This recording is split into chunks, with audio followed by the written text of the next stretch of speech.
Hello everybody, welcome back to this channel. I hope आप लोग अच्छे होंगे। आज की इस वीडियो में मैं कवर करने वाला हूँ कुछ डेली इंग्लिश सेंटेंसेस। उम्मीद करता हूँ आपको वीडियो बहुत अच्छी लगेगी। तो पहला सेंटेंस आज का, मैं इस अनुभव को कभी नहीं भूलूंगा। I will never forget this experience. I will never forget this experience. उसे बिजनेस में तजुर्बा है। He is experienced in business. He is experienced in business. उसे ज़्यादा तजुर्बा नहीं है। He doesn't have enough experience. He doesn't have enough experience. उसे पढ़ाने का बहुत तजुर्बा है। He has a lot of teaching experience. He has a lot of teaching experience. मैं अपने तजुर्बे से बोल सकता हूँ या फिर कह सकता हूँ। I can speak from my personal experience. From my personal experience. मुझे तुम्हारे जितना अनुभव नहीं है। I don't have as much experience as you. I don't have as much experience as you. अनुभव तुम्हें समझ सिखा देगा। It means as you will keep doing the thing, experience will teach you common sense. Experience will teach you common sense. वो बहुत अनुभवी है। He is very experienced. He is very experienced. उसे अंग्रेजी पढ़ाने में थोड़ा अनुभव है। He has some experience in teaching English. He has some experience in teaching English. मैं तुमसे कुछ नहीं कह रहा हूँ। I am not saying anything to you.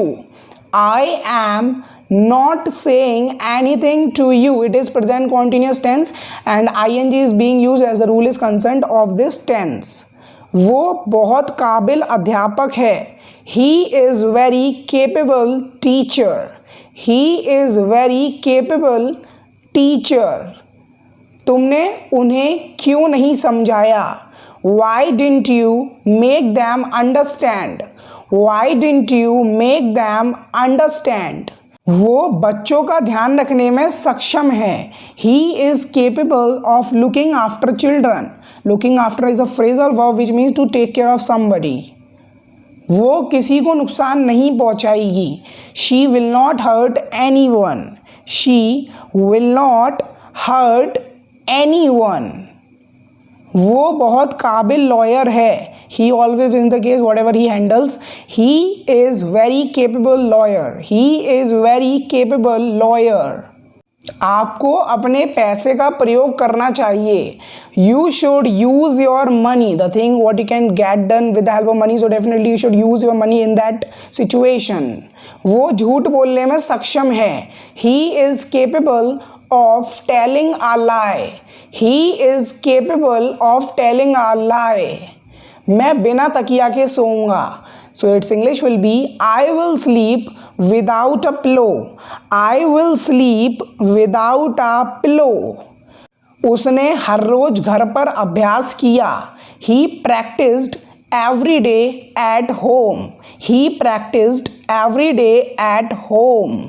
मुझे अभी भी काफ़ी अभ्यास की ज़रूरत है। I still need a lot of practice. I still need a lot of practice. मुझे थोड़ा और अभ्यास करने की ज़रूरत है। I need to practice a little more. I need to practice a little more. क्या तुम काला जादू का अभ्यास करते हो? Do you practice black magic? Do you practice black magic? तुम अपना YouTube चैनल कब शुरू करोगे? When will you start your YouTube channel? When will you start your YouTube channel? आपको YouTube पर अपना हाथ आजमाना चाहिए। You should try your hand at YouTube. You should try your hand at YouTube. मुझे उल्टा जवाब मत दो। Don't answer me back. Don't is a contraction of do and not. Don't answer me back. So here comes our question of the day in which I am going to ask you a translation of a sentence. Sentence is मुझे diabetes है. So you have to translate this sentence into English. मैं अपने हाथ sanitize करना भूल गया। I forgot to sanitize my hands. I forgot to sanitize my hand. तुम अपने हाथ सैनिटाइज करना कैसे भूल सकते हो? Because it has become a part of a daily routine. How can you forget to sanitize your hands? How can you forget to sanitize your hands? मैं अपना पुराना कंप्यूटर बेचना चाहता हूँ। I want to sell my old computer. I want to sell my old computer. क्या तुम किसी को जानते हो जो मेरा कंप्यूटर खरीद सकता है? Do you know anyone who can purchase my computer? Who can purchase my computer? मैं अपने दोस्त से पूछूंगा। I will ask my friend. It is future indefinite tense. Will is a helping verb used as. I will ask my friend. वो second hand computer खरीदने की योजना बना रहा है। He is planning to buy a second hand computer. He is planning to buy a second hand computer. मैं तुम्हें बता दूंगा। I will let you know. So if you want to say in simple words you can say I will tell you, otherwise you can say I will let you know. तुम्हें उसे computer दिखाना पड़ेगा because before purchasing anything we need to observe that thing which we gonna be buy. You will have to show him your computer. तुमने ये कब खरीदा? When did you purchase it? When did you purchase मतलब खरीदना it. 2 साल हो गए हैं।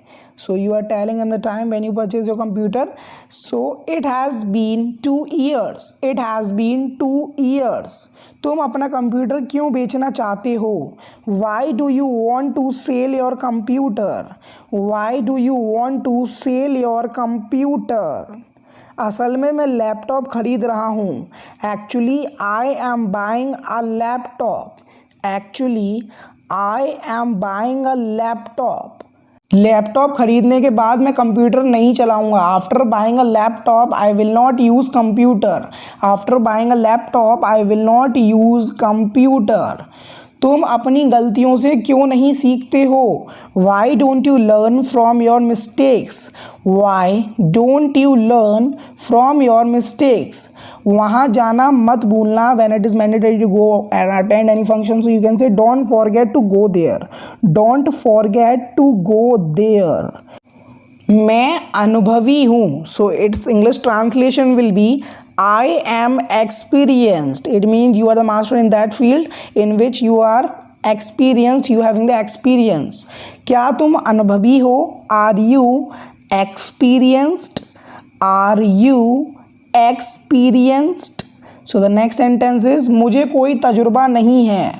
I have no experience. I have no experience. हम तजुर्बा से सीखते हैं। We learn by experience. We learn by experience. कितना भयानक अनुभव। So its English will be what a terrible experience. It may be your dream or anything else. What a terrible experience.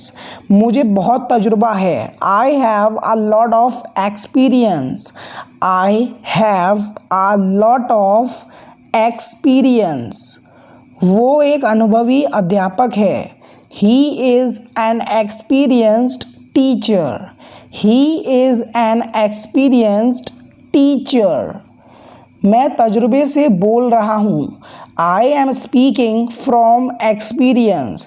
It means you have observed that thing, then you are speaking from your experience. You want to say like that. लोग तजुर्बे से सीखते हैं। People learn from experience.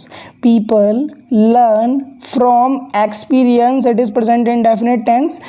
क्या ये smart TV है? Is it a smart TV? Smart TV is that sort of TV in which you can use YouTube and watch Amazon Prime and that sort of things. हाँ, ये smart TV है। Yes, it's a smart TV. Yes, you are answering that person. Yes, it's a smart TV. मैं इस TV पर YouTube चला सकता हूँ। I can use YouTube on this TV. I can use YouTube on this TV. तुमने ये कब खरीदी? When did you buy it? Instead of using verb buy, you can say when did you purchase it? When did you buy it या फिर when did you purchase it? मुझे बिल्कुल भी याद नहीं है. I don't remember at all. When you don't remember the date when you purchased that TV, so you're talking about in that sense I don't remember at all. मुझे अपनी mummy से पूछना पड़ेगा because in these things our moms are great. I will have to ask my mom. I will have to ask my mom. मैं भी नई TV लेने की योजना बना रहा हूँ. I am also planning to buy a new TV. I am also planning to buy a new TV. ज़्यादा मत सोचो. So its English translation will be don't overthink. Don't overthink. आप इस टीवी को खरीद सकते हैं. You can buy this TV. It means somebody can buy your TV, your recommendation without any doubt. You can buy this TV. Duplicate remote मत खरीदना. Don't buy a duplicate remote. Don't buy मतलब खरीदना. Don't buy a duplicate remote. मुझे अपनी TV का नया remote खरीदना पड़ेगा. I will have to buy a new remote of my TV. I will have to buy a new remote of my TV. ये remote ठीक से काम नहीं कर रहा है. This remote is not functioning properly. This remote is not functioning properly. मेरा आधार card खो चुका है. My Aadhaar card has been lost. My Aadhaar card has been lost. तुम्हारा आधार कार्ड कहाँ है? Where is your Aadhaar card? What will be its English? Where is your Aadhaar card? मैं इस दिन को कभी नहीं भूलूंगा. I will never forget this day. I will never forget this day. एक ही चीज़ को बार बार मत कहो. Don't repeat the same thing again and again. Don't repeat the same thing again and again. जानना बहुत कठिन है. It's hard to know. It is a contraction of it and is. It's hard मतलब कठिन है. To know जानना. मैं तुम्हें आज जिंदा नहीं छोड़ूंगा. I will not leave you alive today. You can contract will not as want. I won't leave you alive today. तुम मुझे नहीं पीट सकते. You can't beat me. beat मतलब मारना और पीटने के सेंस में आप यूज़ कर सकते हो. The word that is beat out there. You can't beat me. मैं ये तुम्हारे लिए कर रहा हूँ. I am doing this for you. I am doing this for you. It is present continuous tense. आपको दूसरों को गाली नहीं देनी चाहिए. You should not abuse others. You should not abuse others मतलब दूसरों को others. मैं तुमसे बात नहीं करना चाहता. I don't want to talk to you. I don't want to talk to you. So the next sentence is मैं तुमसे मिलना नहीं चाहता हूँ. So its English will be I don't want to meet you. What will be its English? I don't want to meet you. It is present indefinite tense and don't is a contraction of do and not. यहाँ पर हमारा I subject है, that is plural, that is why we are using do not. Negative में हम do not का use करते हैं और does not का करते हैं. do not का प्लूरल सब्जेक्ट के साथ और does not का हम सिंगुलर सब्जेक्ट के साथ करते हैं. तो इस चीज़ का याद रखिए. According to the subject you have to use helping verb of the tense you are in. Okay, so I will meet you and catch you in the next video. Till then, Jai Hind, Vande Mataram. Keep supporting, keep sharing, keep liking my video. I will meet you and catch you in the next video. Till then, Jai Hind, Vande Mataram.